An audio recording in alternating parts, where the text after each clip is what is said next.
sights, no boats. From the rookies in the youth leagues to the seasoned pros, ladies ballin', fellas fighting all around the globe.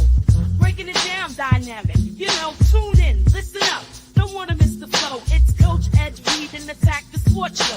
From the courts to the field, he's got the stats. Dropping out is where the real fans at. So stand up, get ready for the play. Wave your arms in the air, let's hear you say. Coach Ed, our mentor on the mic. Breaking down the game, every highlight. Analyzing plays, court the turf the like. Youth leagues, college dreams, pro spotlight. Tackling the flats, defense or attack. He's got the vision, shows you where it's at.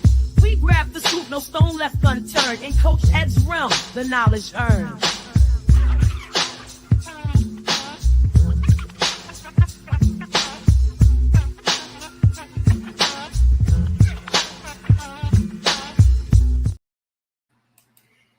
Peace and blessings, everyone. What is going on?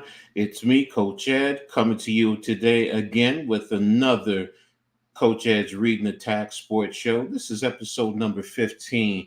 Man, I'm having fun doing this live show, and I thank everyone for always being here rocking with me. So you guys are amazing, and I really appreciate you appreciating what I'm bringing to you. So thank you again for everyone for being here. And I'm really excited for today's show. So we're going to get ready to dive into it. But before I do, today's episode is sponsored by the League of All League Alliance, one of the Tri-State's premier minor league semi-pro football league, coming to you in the New York, New Jersey, and Eastern PA area. Definitely bringing some good quality football to those who love minor league semi-pro football. You want to see your heroes from high school, college, definitely check out the League of All League Alliance. Definitely quality football that's out there. So I'll run the commercial a little bit later. Also, everyone hit that like button. It really helps me get this out into the algorithm. So I really appreciate you guys for always being here and helping me get this out there. If you're new, make sure you guys subscribe and hit the notification. So this way you'll know when I post new content. And everyone, always sharing on social media platforms is definitely helping me. So I'm going to jump into the chat and see what's up here. What's up to my brother, NYG, also known as Unpopular Opinion Sports. Man, thanks for tapping in, man. I really appreciate you. Nimar, what's going on, man? Thanks for being here. True day one, brother. I really appreciate you.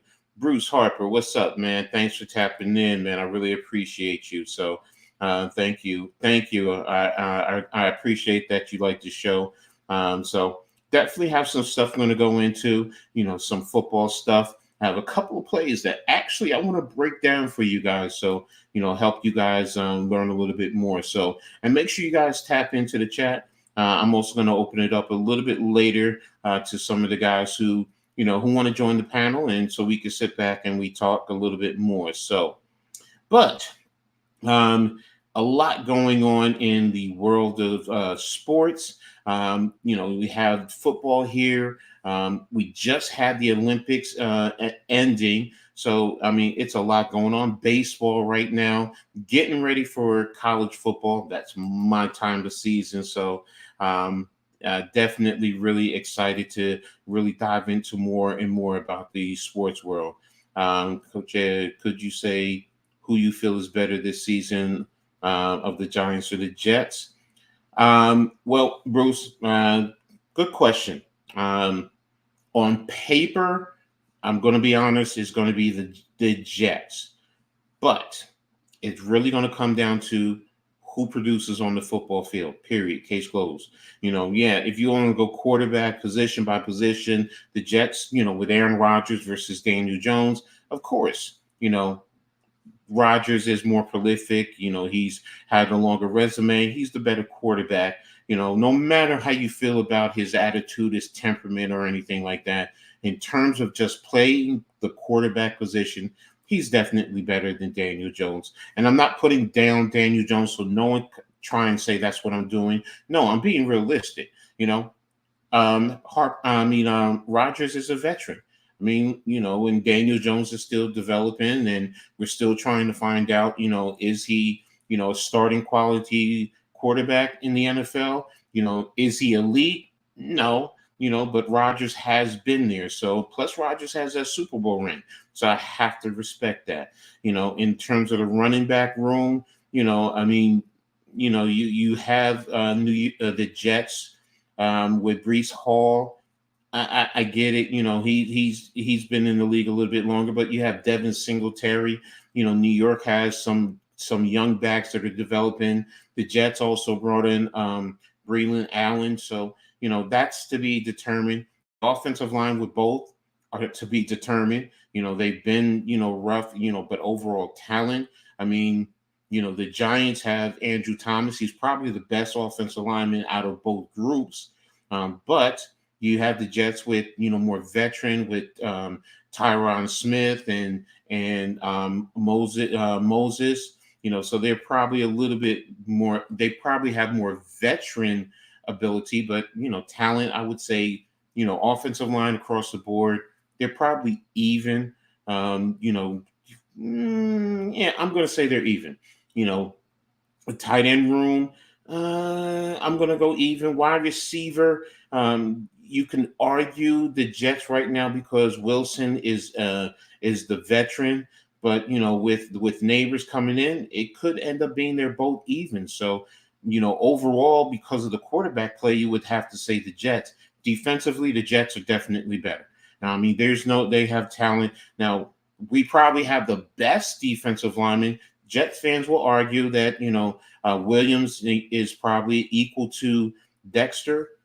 But Dexter, I mean, Kay Adams was breaking down one stat where from the interior purposes, Dexter Williams had 81 pressures last year just from the interior, where the next closest was 16, 81 to 16. So, that speaks, and, what Dexter can do. And then I'm not taking away from Williams. He's an elite defensive tackle, interior defensive lineman. So, they're both great. But Dexter probably has a slight edge in my opinion. In terms of the edges, I would say they're both even. The Jets probably overall, in terms of interior defensive linemen, you probably have you probably have the slight edge, but the Giants have the better one player. The Jets linebacker grouping, you can argue is slightly ahead of the Giants. Bobbio and McFadden are still good. They're very good, but the Jets are there, and the defensive backfield, slight is going to be to the Jets. I mean, you can argue about Sauce Gardner; he has his deficiencies, but every defensive back does. So overall, now in terms of coaching, Dable is probably. I mean, Saleh is questionable, but Dable is he has his moments. Giants are better than the Jets. I'll save my okay, hey, bro, I understand, bro. I respect where you're coming from. You feel the Giants are better, and I don't see anything wrong. They are really close. They really are.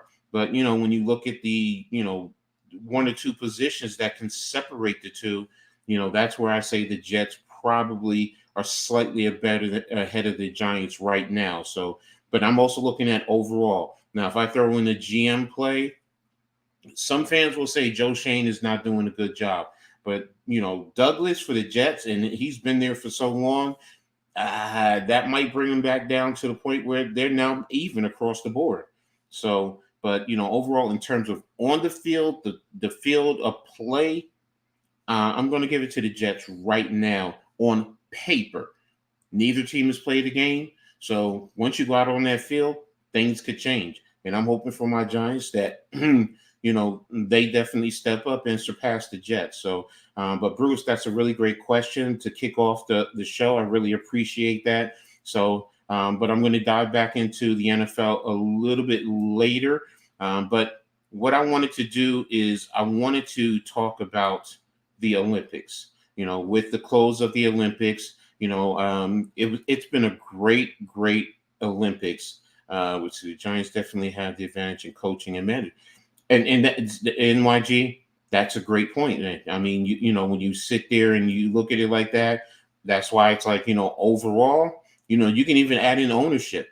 And if you want to say, the Mara Tish is over Johnson, yeah, I will even say then that pushes the Giants over the Jets. So, but you're welcome, Bruce. Anytime, man. I appreciate the question. Great contribution to the show, man. So thank you. But NYG, bro. But that's a great question. And yeah, tomorrow on Heart of the City, make sure you guys tune in tomorrow, 8:30 p.m. So me and NYG, we're going to get into it. That's another. That's going to be a topic that we'll get more into and dive more into. So. But again, talking about the Olympics, man, this has been a great Olympics, man. For me, this has almost been as good as the '88 Olympics. '88 was, probably my best Olympics that I've ever watched in my lifetime. But I can't take away with what was accomplished this year in this Olympics. And if somebody wanted to say, well, this year's Olympics, coach is probably better, I can understand that. I can respect it. But in terms of just me watching, and plus it was in the United States, so I'm giving it a little bit more, a little bit of a little hedge there in reference to that. But this year's though was definitely truly an exciting tournament, an exciting Olympics, and from the beginning to the end, even the opening and closing ceremonies. I mean, Snoop Dogg, what can you say, man? I mean, that man is just, a true entertainer and an international entertainer. So, but when we sit back and you go through everything, I mean, and really sit down and break it down, it was a great tournament. Now if we want to start with the medals, I mean, that's where most people always start, and I'm going to start there myself. In terms of the total medal count, that's gold, gold, silver, and bronze. I mean, the United States far and away won, 126 total medals to China's 91, and then Great Britain was in third at 65. I mean, you see how dominant the United States was in terms of the talent on the field. Now, if you also want to look at golds, so if some people say gold is the standard, well, the United States tied with China as the most golds. Both had 40. So in the next closest one, let me see, you had Japan with 20. Yeah, Japan with 20, Australia with 18, France with 16. So, those the United States and China put on both the best gold standard performance in terms of the Olympics, man. I mean, you had great records. Sydney McLaughlin in the 400 high hurdles. I mean, she put on, I believe, an Olympic record. And again, there was records being broken left and right. Gymnastics, the United States really performed. Track and field, the United States dominated in track and field, just completely dominated. And then to close out, the tournament, the Olympics event, with the men's and women's basketball game.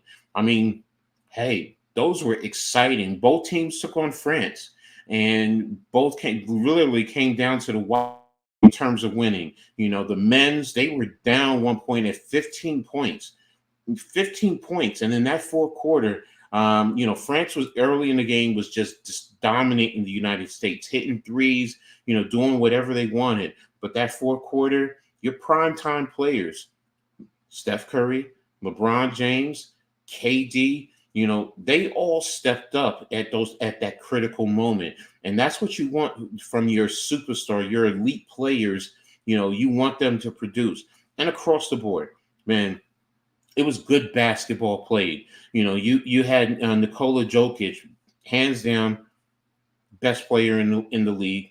I mean, in the tournament, best player in the world. I mean, you could say LeBron James. LeBron James stepped up and showed how he has been a dominant player throughout his career. But you know what? He's also older, so he had to hedge his bet in a sense. So, and Steph Curry, man, what can you say, man? That man just can shoot from anywhere on the basketball court, and they can go in. And his last three, where he kicked it, I forgot, he kicked it. I think it was to KD, and then KD ended up kicking it back to him. But he ended up Steph was facing a double team and still put that ball up so high, and it still just splashed right through the net, man. And as he said, he put France to sleep, night night. You know, and it was. You could tell France was done after that. So, great basketball game, and then in the women's game, man. I mean, back and forth with France. France came to play. The French people, gave their teams energy. Gabby Williams, what can I say? This girl is a beast. And I forgot she would play at UConn. She was there with Stewie. So, they're former teammates. And, she played in the WNBA with Chicago, but she is a true top level basketball player. And she showed her talent. And all of the French players did. They played very physically. They played hungry, and they gave it their all. They ended up losing by one. Gabby Williams ended up hitting a two-pointer where she stepped on the line, where if she had just stayed back, she would have tied the game. That game probably would have went to overtime. That thing would have gone to overtime because she hit that shot at the buzzer. But what can I say? A'ja Wilson, she showed how she is the best player in all of women's basketball. She came to play 21 points, I believe 12 rebounds. I think she had 3 blocks. She was also the MVP of the entire women's Olympic tournament, and it was well deserved. But there were questionable calls. I had questionable calls with both coaches. At one point in time, I was tweeting, why isn't Sabrina and Diana Taurasi out there? Because the United States looked rattled. They couldn't hit outside shots. The coach did put in Sabrina, who helped settle them down a little bit, helped get some shots off, and help extend the defense because France was basically collapsing their defense, to the middle. So great, but overall, great tournament in terms of the men's and women's basketball. Men's, Serbia, France, Germany, South Sudan. It was just so amazing just sitting there and watching, the team after team, and it was in the finals for the men. It was United States, France, and Serbia that went 1, 2, 3. Germany ended up 4. And in the women's, it was United States, France, and Australia, with Belgium coming in 4. But still, it was high quality play, across the board, with all the teams that competed in both the men's and the women's tournament. So, like I said, it was a beautiful tournament. The only thing that I did not like is that one Australian person who was doing making an effort, and there's rumors that she did it on purpose in terms of breaking. The effort and the performance was an atrocity. That's all I could say, man. It was an atrocity. Now, I heard a report that she did it in terms of protest, but to me, that's not where you do that. I'm sorry, that's not where you do that. That's making a mockery of the art of breaking. I grew up watching breaking all the way back in the 80s, man, and to me that was disrespectful. If you want to protest it, there's a time and a place for it. Not on the grandest stage when the whole world is watching. And more than likely, if breaking had really kicked off, who knows? Maybe it would have made the next one. But my opinion, they need to remove it for the next Olympics. Don't even consider putting it out there. So, but I'm excited for the next Olympics. The next Olympics is actually going to be in Los Angeles. So, hopefully, I believe we're going to go out there and put on a great show. Now in terms of basketball, there's always questions. Has the rest of the world caught up to the United States on the men's side? Now are they starting to catch up to the women? So it's just going to build up the anticipation. My personal opinion, you need to start prepping the squad now and putting them into a practice routine once you say who the head coach is. And, look, this is going to be the core. Let's work off of this. You can add players, as you go because you still have 4 years, but at least you have a core, which I already think is going to be Aja, Stewie, Caitlin Clark, Sabrina Ionescu, Angel Reese. I really believe they're going to be there.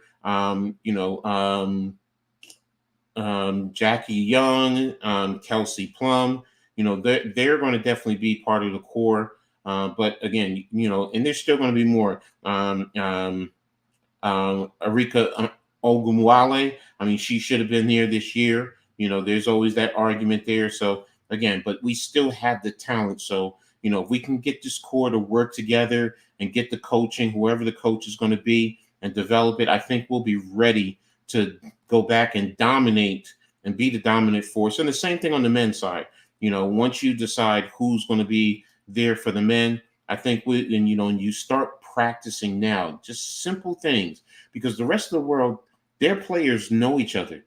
They practice with each other throughout the course of time. So, that's definitely something that they need to work on going forward. So, but again, great tournament with the Olympics. I was really pleased. So, let me know what you guys think in reference to that. So, with that being said, I'm going to go ahead and move on to football, starting with the NFL.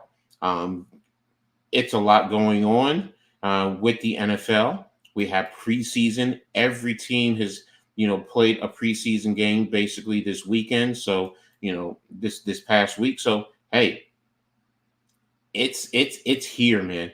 It's really here. Now, the one thing I'm going to start with, we were talking about the Jets and the Giants earlier.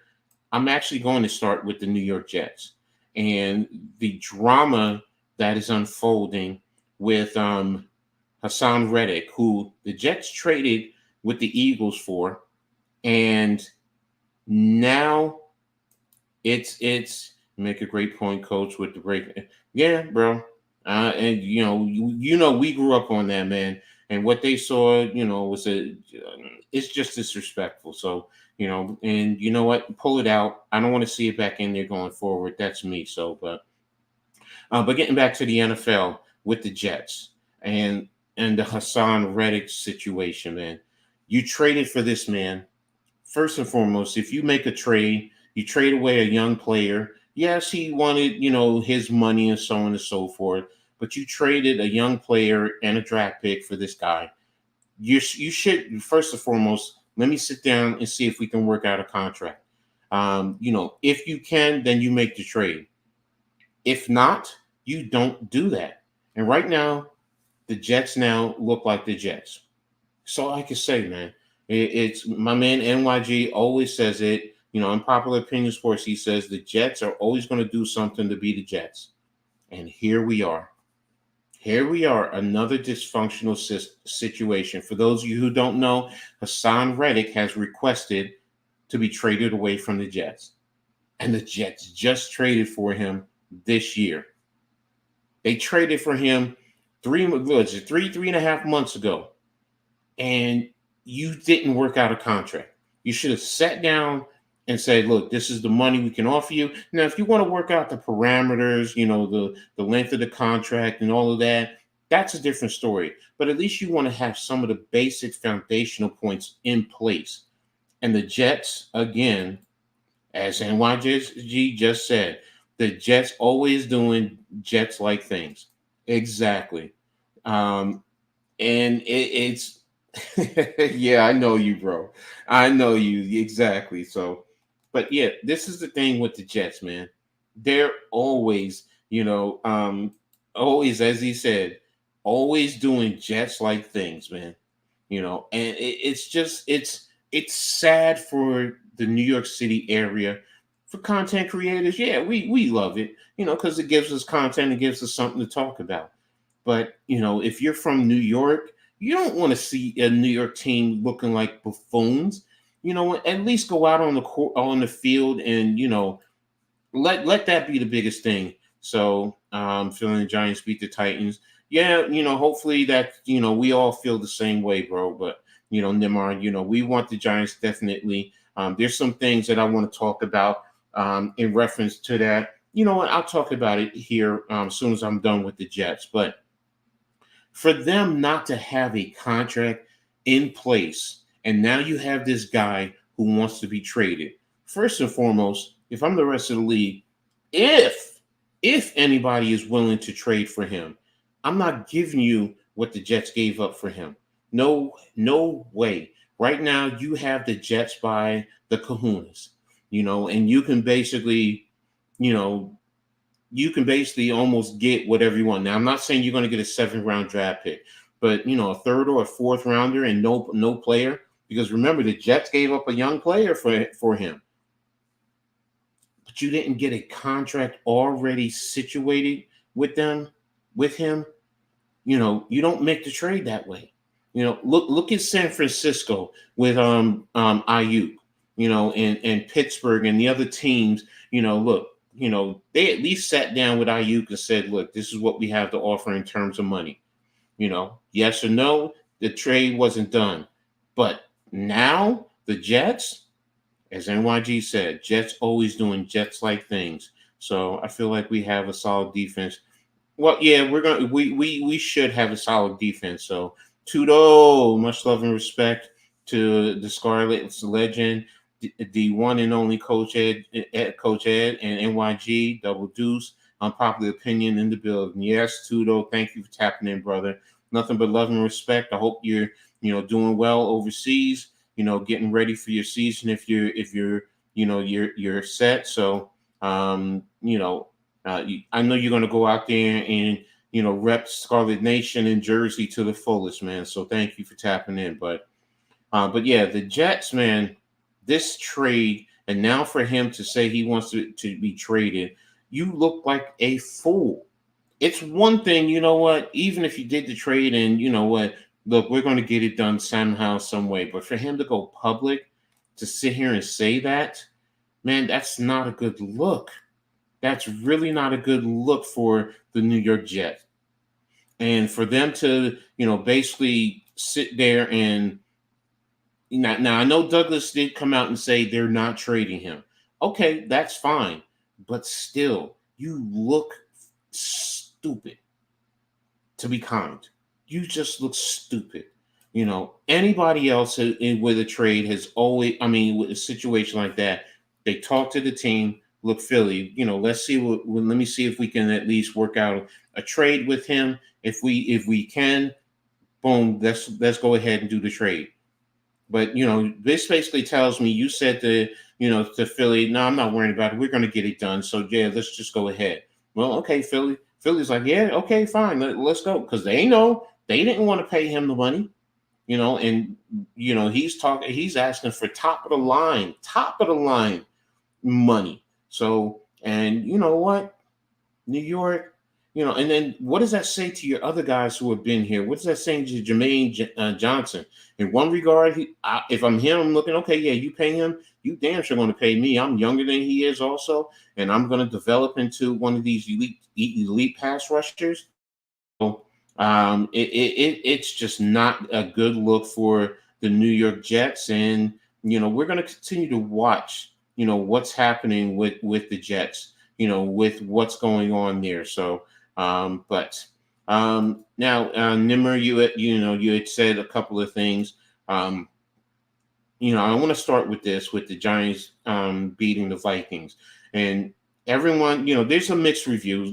There's Giants fans who feel confident. You don't know what the Vikings, who they're going to have at quarterback, whether it's a rookie playing his very first NFL game, or if it's Sam Darnold who sees ghosts all the time, so. It could be to the Giants' advantage defensively. Also, with the new offensive line, how do we produce?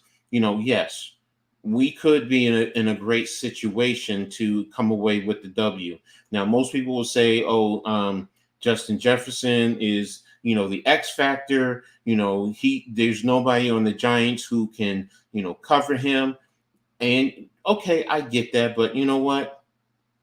We're going to say let's see what the bank can do. Let's see if the bank can lock it up. And I was watching a little quick clip on Twitter, X, whatever you call it, and they were talking to Justin Jefferson about who would he want to go up against, and he talked about Diggs from the Cowboys, and Micah Parsons said, "Yeah, I know why." And when they talked about it, Diggs shut him down last year when he played him. That's why he wants to go back against him. And I sat and I was just looking at some of the clips that they were showing, the techniques and how he was playing him. And I'm saying to myself, Deontay could actually do that. Now, if he plays disciplined, he could be able to do that. He was playing a hard press. He was playing a soft press. He played off of him. Even when when Jefferson went into the slot, Diggs was right there. So, and I'm saying to myself, well, if we do the same thing, there's nobody else. Yes, okay, they have whatchamacallit they got from from the Packers in the running game, but it's not to the point where if we do what we're supposed to do in the run game, we should be able to handle them. So, and you're putting questionable quarterbacks back there. It may be to the Giants' advantage. And then offensively, if we do what we're supposed to do, we should be able to come away with the win. Now, I am not saying Deonte Banks is at Diggs' level in terms of as an elite defender, defensive back right now, but I'm sitting and I'm watching and I see the same skill set to a certain extent. There are things that Banks has to work on, the grabbing, the slight panicking, because you can stack him and get over the top on him.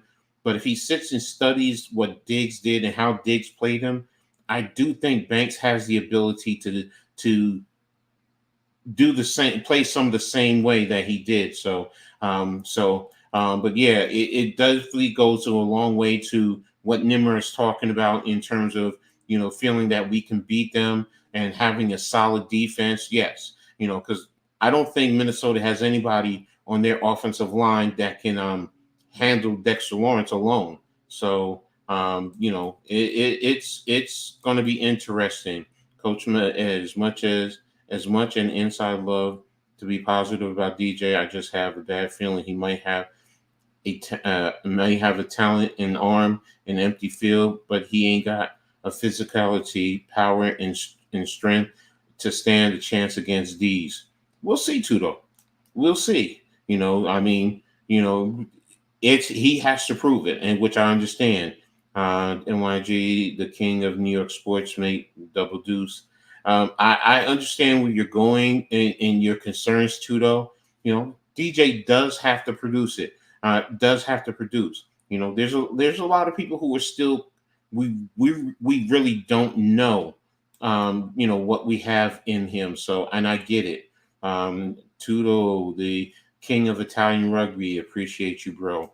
So I do understand where you're coming from, but everything is saying that he's playing a lot better in practice. Even taking today, they said that we took a lot of deep shots in practice today. So, is that power there that you're questioning? So we'll see. And I'm glad you talked about that, because there's something that I want to talk about in reference to, quarterback arm talent, so on and so forth. But I'm going to get into that. So, but before I do, I want to take a commercial break and play the commercial for the League of All League Alliance. I'll be right back after this.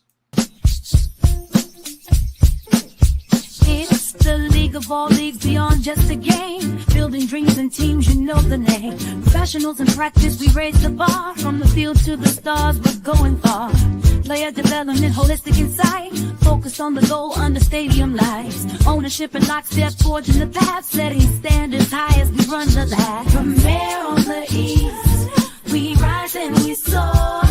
Every play, every move, we aim to score. From there on the east, we rise and we soar. Every play, every move, we aim to score. Season after season, grinding never stops. We keep it moving from the free kicks to the slops. On the pitch we unite, a family in the fight, playing with passion under the bright light. Dreams turn reality, high aspirations, building up the fire of entire generations.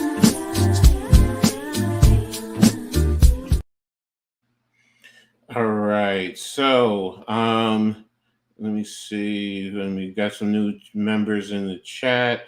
Wells, thanks for tapping in, brother. Really appreciate you, man. Thanks again for being here. DJ will be fine. I do think he'll have some up and downs this season, though. Yeah, it is. Coach, and also I have a bad feeling about Giants O-line mate. They were struggling against a third string against the Lions. Lose. Hope it was just smoke and hidden. No, the offensive line, first and foremost, they were also our second and third levels. There were some guys who had issues, yes. I know Azudu had some issues, but that wasn't our starters, And for the most part, think about this too, though. We ran on the Detroit Lions. We were physical in playing that game, and I had concerns about playing in challenging weathers, and at least Dable said, you know what, it was a dreary day, and we went out there and we ran on them. And, you look at the total amount of rushing yards, they definitely did do their thing. You had Turbo Miller, who 12 carries for 63 yards. You had Gray, who had 52 yards. That's because of the offensive line. And a lot of the runs were right up the gut. They were right up the gut. So I get where you're going in terms of the concerns, but I'm not concerned about the offensive line right now. I definitely want to see them and see them perform. And this weekend is going to give me a good indication, especially against the Texans. They have a good defense. So, it's going to be a good indication, to see what these guys can do. So, but yeah, good point too, though. There were some issues. It wasn't a perfect gameplay for the offensive line, but it was much better than what we've seen in the past. And last year, we got bitch slapped by the Lions totally. This year, we didn't. When we stood up to the challenge, to the fight that they were putting out there. So, but I'm not worried about our offensive line right now. After this weekend, let's see what happens, man. But if we do what we're supposed to do, I think we'll be fine in the run game. So, but one of the things I wanted to talk about in terms of because we were talking about quarterback play earlier. Where is it? I had it earlier. And Dan Orlovsky, here it is. What's going on with Orlovsky? And what I'm going to do is I'm going to share this article with you guys. Just bear with me so we can sit down and we could talk about it. And share screen.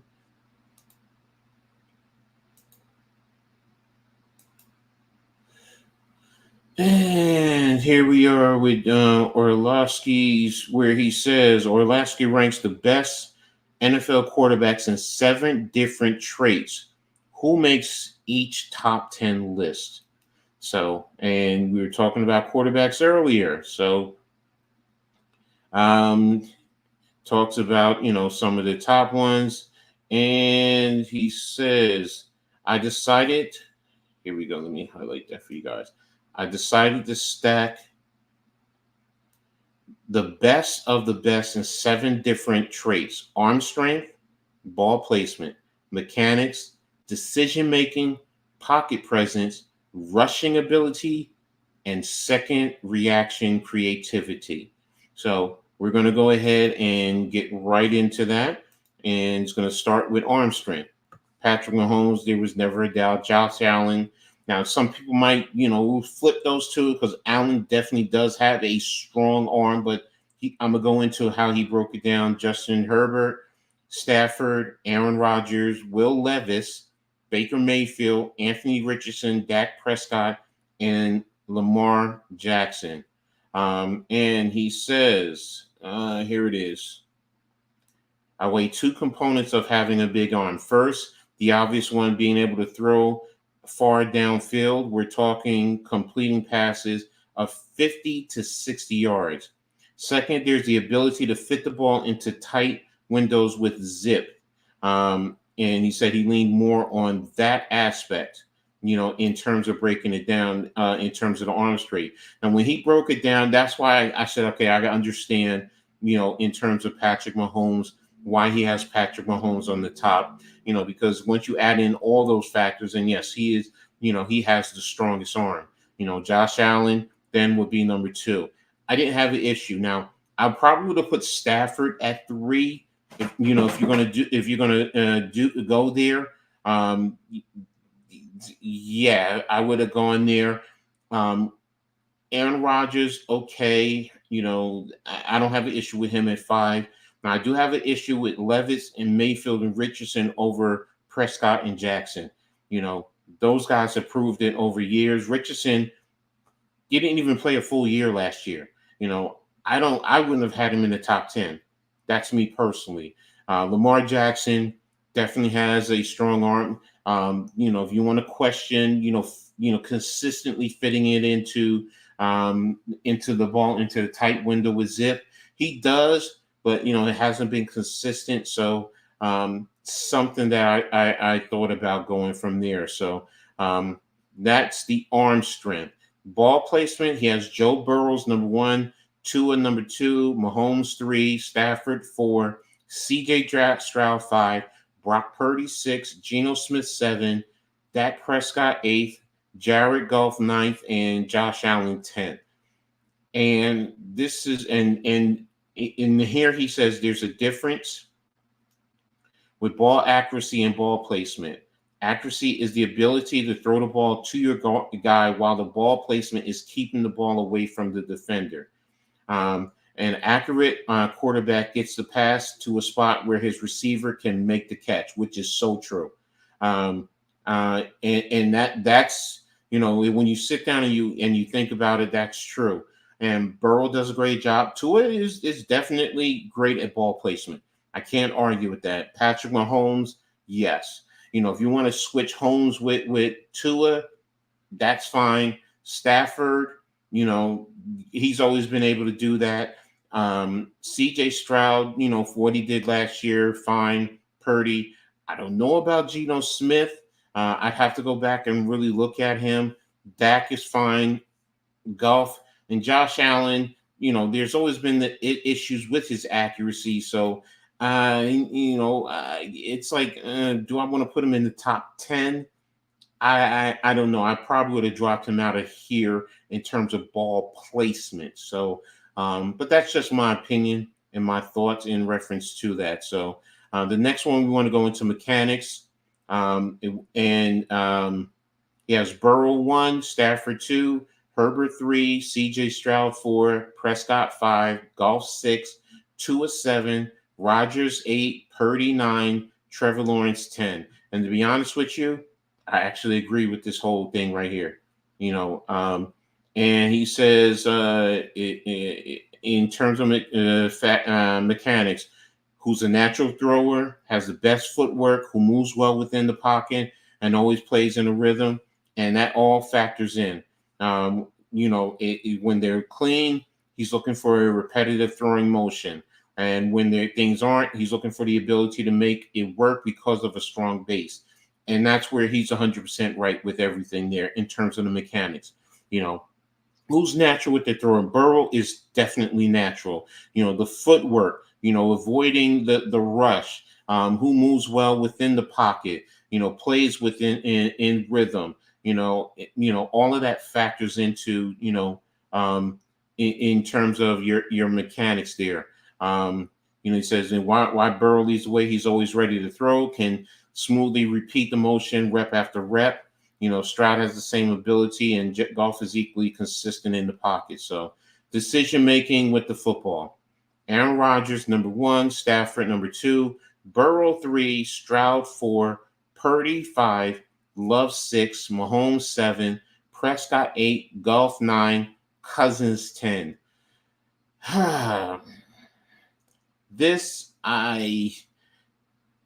Rodgers, I get it. I understand, in terms of his decision making. And he says quarterbacks have to be able to read the defense and recognize what it is trying to get him to do with the ball, and what it is trying to keep him from doing the ball. They need to be able to figure out whether their first read is going to work given what the defense is showing. And if it calls for a throw to your top receiver on a slant route, would making the throw be a good or a bad decision based on the coverage and how the defense is lined up? And if it would be a bad decision, can you trick the defense with your eyes or movement to open things up?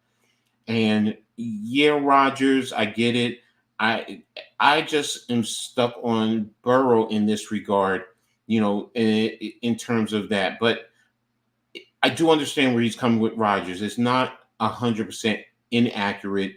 I do understand why he has him at number 1. Rodgers has always done it throughout his career for the most part, so I get it. Stafford, yes, for the most part, but I still think Burrow does a better job.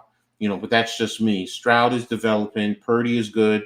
Love last year what he did, but Mahomes, Mahomes is Mahomes. Does he trust his arm a little bit too much or more than, manipulating the defense? You can make an argument that Mahomes can be number 4, so that's fine. Prescott, yes. Goff and Cousins, I don't have an issue with, in terms of that. Just, in terms of some of the ordering, I might just make a slight change here. Pocket presence is Mahomes 1, yes. Burrow 2, yes. Stroud, okay. Stafford, I probably would have put Stafford up there. Lamar Jackson, because of his athleticism, yes. Purdy, developing. Love, yes. Josh Allen, yes, he does a good job. Geno Smith and Dak Prescott. Like I said, Mahomes, yeah. Burrow. Stroud, I might have dropped down, probably put Stafford or Jackson above him. But I really don't have that much of an issue with what's here. In his assessment, a quarterback with strong pocket presence operates effectively in the pocket, even when things are chaotic around him. Can he recognize and avoid pressure? Can he move effectively and calmly under duress? When he built it, he looked for those who were able at their best when the situation was at its worst, which is why I didn't have an issue with, his list. Maybe make some slight changes, with CJ Stroud moving him down a little bit. But other than that, so far good. Rushing ability, Lamar Jackson, number 1. There was never going to be an issue. Josh Allen, 2. Anthony Richardson, 3. Jalen Hurts, 4. Justin Fields, 5. Mahomes, 6. Prescott, 7. Burrow, 8. Kyler Murray, 9. Trevor Lawrence. Kyler Murray, I might have moved him over Burrow, but I understand the injury. And then Trevor Lawrence, I don't know. Their last season, so where is it? Scrambling is key when it's clearly a massive part of the game today in comparison to decade, and coordinators lean onto the mobility at the position. Scrambling is key too, but I really honed in on the design carries here, the speed, the instincts, physicality, elusiveness to break big plays. So I get why he was going here. So I just don't know about Trevor Lawrence. That's me. I've seen him make some good runs. Everyone else, I don't really have a major issue with. Richardson is definitely good. Jalen Hurts, we know he's a running quarterback. Same thing with Justin Fields, Mahomes.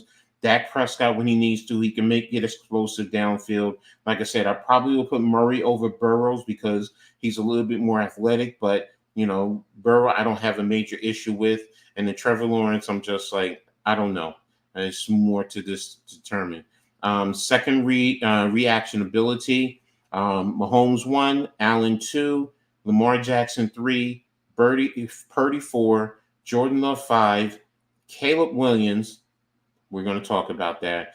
Dak Prescott, Jalen Hurts, Gardner Minshew, and Justin Herbert. How the hell are you going to put a rookie who has not played an NFL game on this list?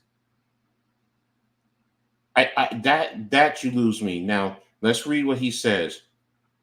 Being able to make a play is central to quarterback success, and the best in the league excel at making off-schedule and off-platform throws. These second reaction passes from different angles, often on the move, can be the difference between moving the sticks and stall drive. They require serious creativity at times. Mahomes is the obvious number one on the list, is elite in this trait. And that's fine. I get it. I get every last one of these. Brock Purdy, I'm like, he's still developing. Jordan Love, yes. Dak, okay. Even Gardner Minshew and Justin Herbert, I can understand them.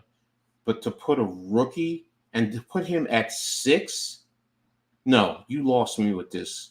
You lost me with this list, because he hasn't done it in the NFL. He's done it in college.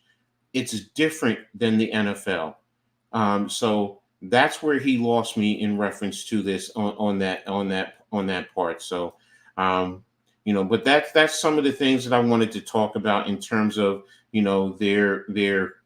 the quarterbacks and how he has it broken down. But I'm going to jump into the chat real quick because I haven't seen what you guys were saying. Hit that like button. What's good, Wells? What's up, Wells? Nimar. NYG, my mates are paying their due respects to you. Appreciate your outstanding live stream every Tuesday night. And they all applaud your efforts in hard topics to talk about, mates. Wells, Coach, we're all defensive front line and D-line fire against the O-lines and offenses, and we study them frame by frame, mate. And your opinion, Giants O-lines were just BS bunch of ass. Hopefully they improve. Oh, and our opinions, Giants O-lines were just, okay. You saying we're a bunch of, I got what you as far as the offensive line. Wells, how are we doing, mate? Had the swimming classes going, mate. Dan Orlovsky, not going to spell his name. Let's say, has the most to say about quarterbacks is that one of the worst quarterbacks in history, pure comedy. They don't think of themselves. Stanford is underrated. Yeah, no, he is. Good thanks to I had swimming classes, 92, mate, and I know how to swim. Coach, do you think Daniel Jones has that ability as far as good decision making? Still to be determined, bro. It's still to be determined. I there are times he does, and then there's times it's like, we all know that. So, and to be in that elite top 10 right now, I can't put him there, bro. I really can't. So, no, not right now. So, yeah, the purpose is all hype to get clicks and baits and for us to discuss it. But hey, I got to discuss it because, like I said, when I went through, the biggest point was Caleb Williams. When you're going to put a rookie on that list, a rookie, no, I can't accept that. I just can't. Now, forget the rookies. You want to talk about Anthony Richardson? At least he played some games last year. I know he played some, so he's shown some ability in the NFL. So I know it's only one preseason game, but what have you fellas seen different in the O-line with the new coach Braccelli? Well, here, what I've seen in terms of Braccelio is the level of guys staying on balance. Number one, they're not staying too front heavy, falling on their face often. Even some of the slight adjustments, in terms of the double teams when they're doing duo or working to second level, they instantly get hip to hip. They squeeze it down. There's no space there where they're driving the man out of the hole. There was one play where my right tackle was lined up about 3 yards away from the guard. Usually you're a yard. you're a yard away from the guard. I'm sorry, a foot. He was about 3 feet, not 3 yards. He was about 3 feet from the guard, which changed the angle. It allowed to it allowed your teammate to create a different angle, or for you to come down in a different angle. It also widens the defense. So it was a thing of beauty. It also created more running lanes for our running back. So, which was why we were more productive. We were also very physical. So, last year, in the A and B gaps, we weren't that physical. This time we were, and our running backs were finding the lanes and they were attacking it. So, that's a product of the offensive line. So, and I see more combination blocks. Yes, we're doing a lot more combinations, especially with the inside and outside zone. So, but yeah, it was definitely a thing of beauty to sit back and watch. So, that was my thing in terms of the quarterbacks. The breakdown there. There is another video that I wanted to go. A couple of videos that I want to for you guys to see. Where is it?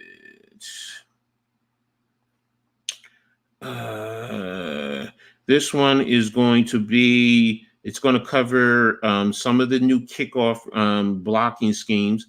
There's something that I wanted to go over with you guys. And where is that video, Edward? You had it. Go to your bookmarks. Sorry about this, guys. I just got to find where I did. Oh, you know what? Let me just put in his name. Saeed. Sean Saeed. And here we go. We're going to start with some kickoffs. So you guys can sit down. And mind you talked about it. And in terms of the kickoffs, well, this is something that, I was sitting back and dissecting and analyzing.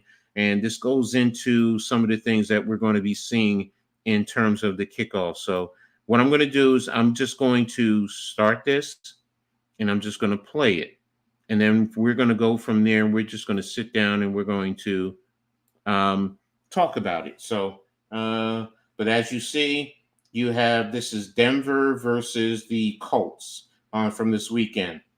The Colts have 9 guys here. 1, 2, 3, 4, 5, 6, 7, 8, 9 with 2 back. And then Denver has 10 across with the kicker here. They're 5 yards in depth. Denver's on the Colts 40, and the Colts are on their 35, and the kicker's kicking from the other 35-yard line. Now, just to give you a little heads up, he's going to kick it to his left, to the Colts right, to this returner here.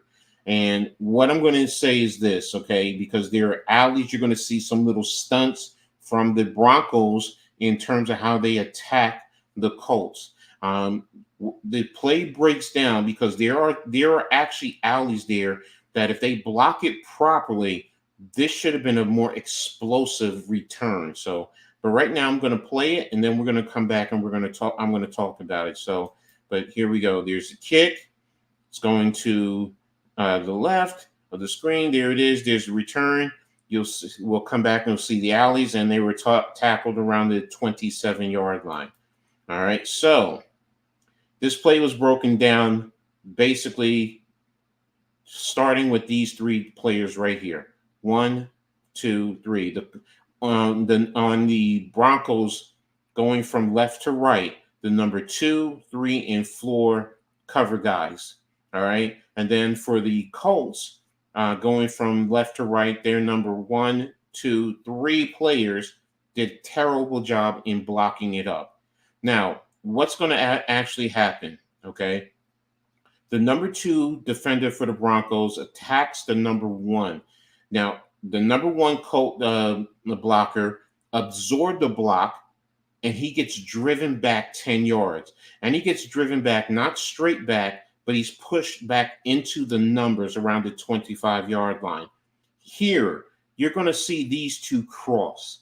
He's going to come across and he's going to loop around. And these two get confused, where he ends up coming right up in here, which forces him, because he was starting to see the alley here, and he had to cut back.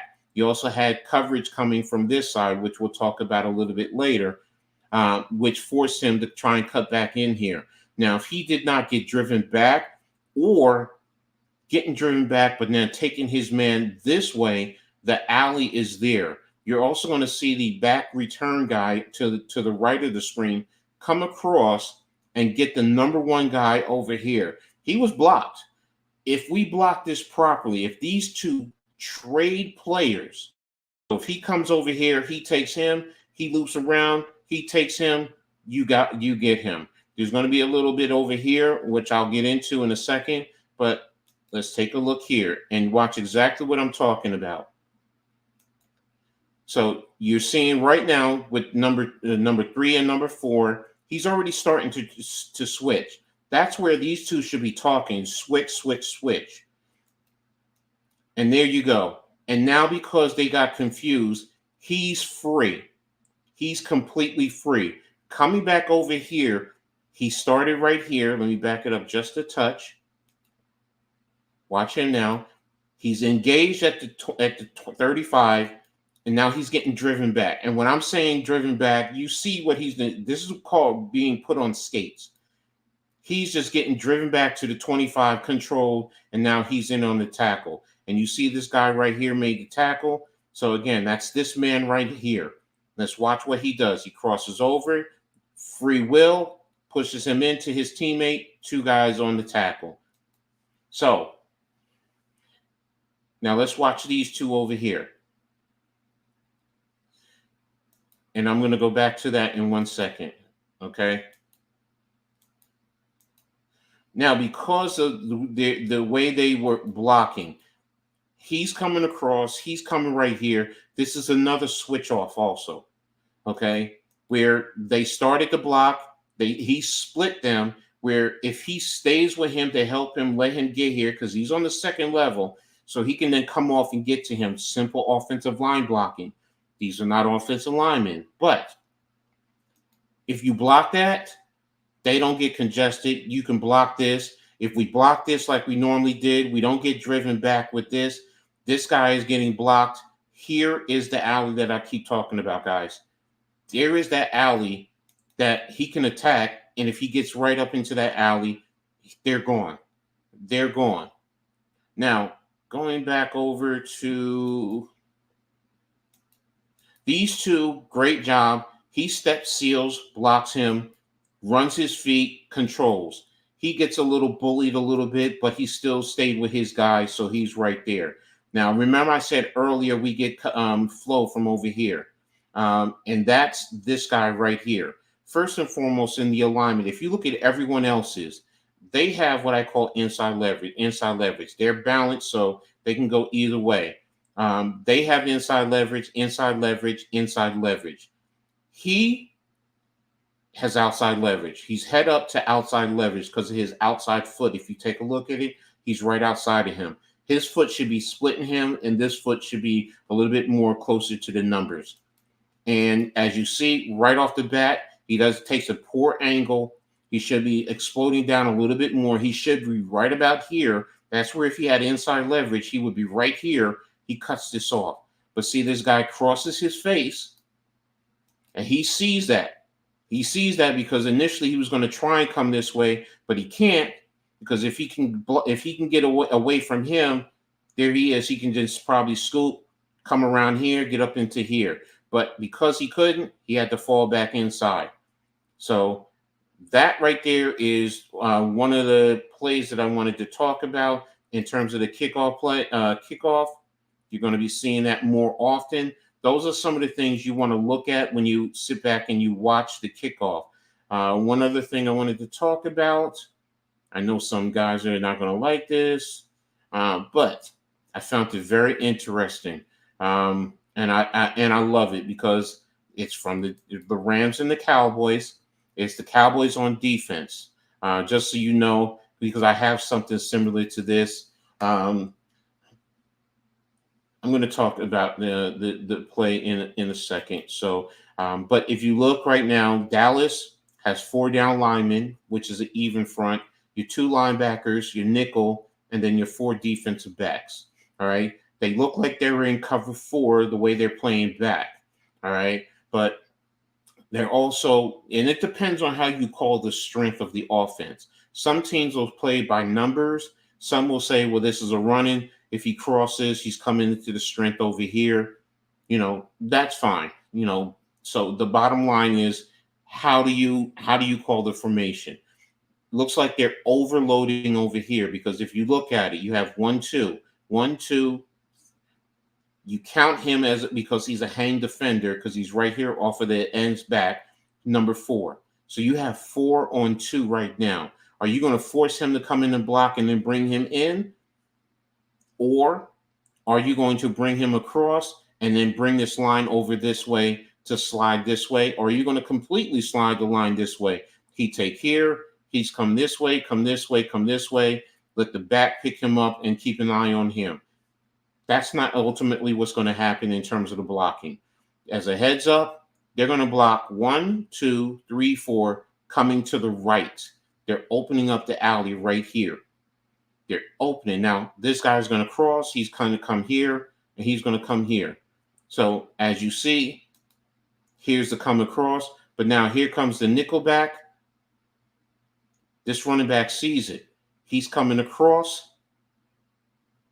But we end up having an extra man right here who's coming. And there it is. Where if the offensive line stays, like I said, don't bring the 4th guy. Keep him over here. You pick him up. If you protect this well, I'll show you on the back end what's going to end up happening. But because he didn't, quarterback gets sacked. So let's go back to the beginning. So based on this with the coverage, what they're going to end up doing, they're going to take this linebacker and he's going to shoot over here. All right. And I usually call this trifecta because he's shooting over here, and then you're going to have 3 over here covering 2. But on the backside, you're going to have 2 on 2, cover 0, man on man.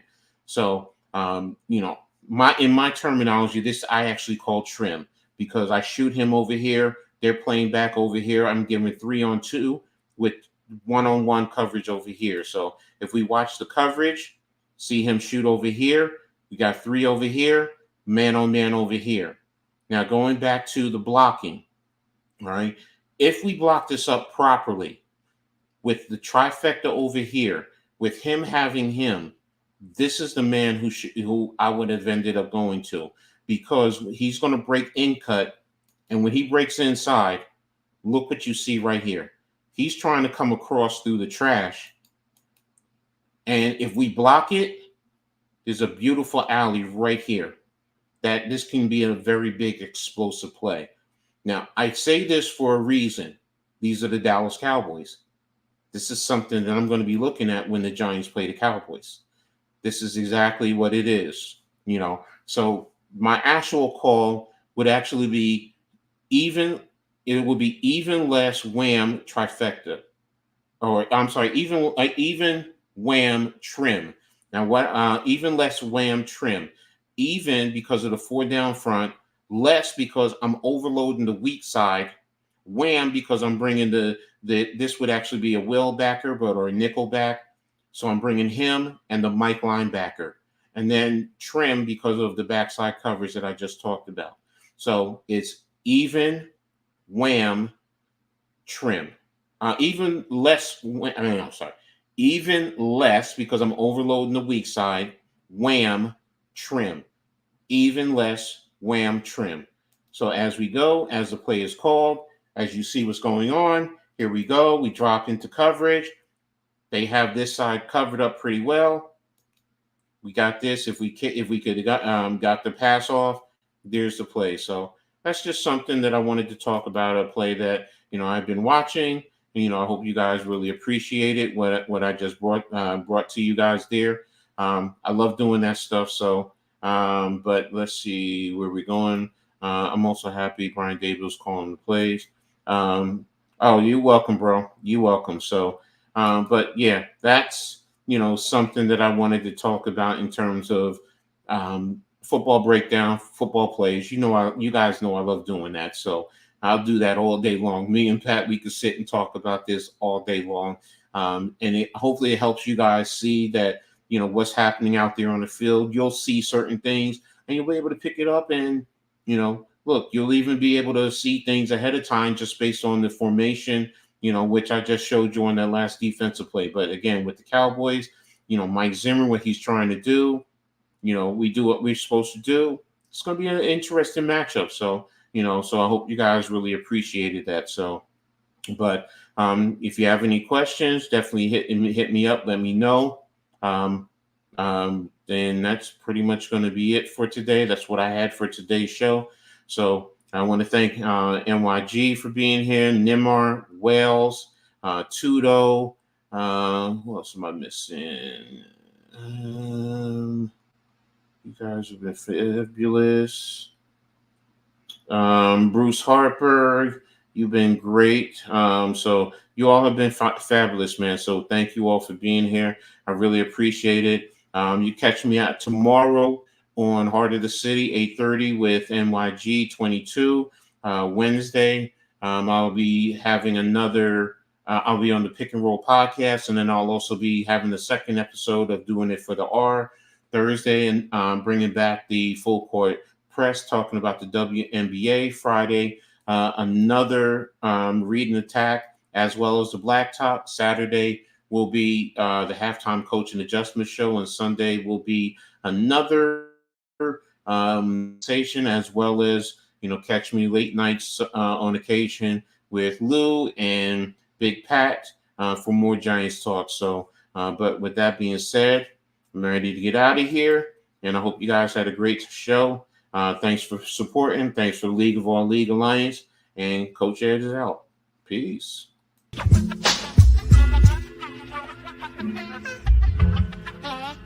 Yo, it's Coach Ed. Got the insights, no boats. From the rookies in the youth leagues to the seasoned pros, ladies balling, fellas fighting all around the globe. Breaking it down dynamic. Tune in, listen up. Don't want to miss the flow. It's Coach Ed Reading Attack, the sports show. From the courts to the field, he's got the stats. Dropping out is where the real fans at. So stand up, get ready for the play. Wave your arms in the air, let's hear you say. Coach Ed, our mentor on the mic. Breaking down the game, every highlight. Analyzing plays, court the turfs alike. Youth leagues, college dreams, pro spotlight. Tackling the flats, defense or attack. He's got the vision, shows you where it's at. We grab the scoop, no stone left unturned. In Coach Ed's realm, the knowledge earned.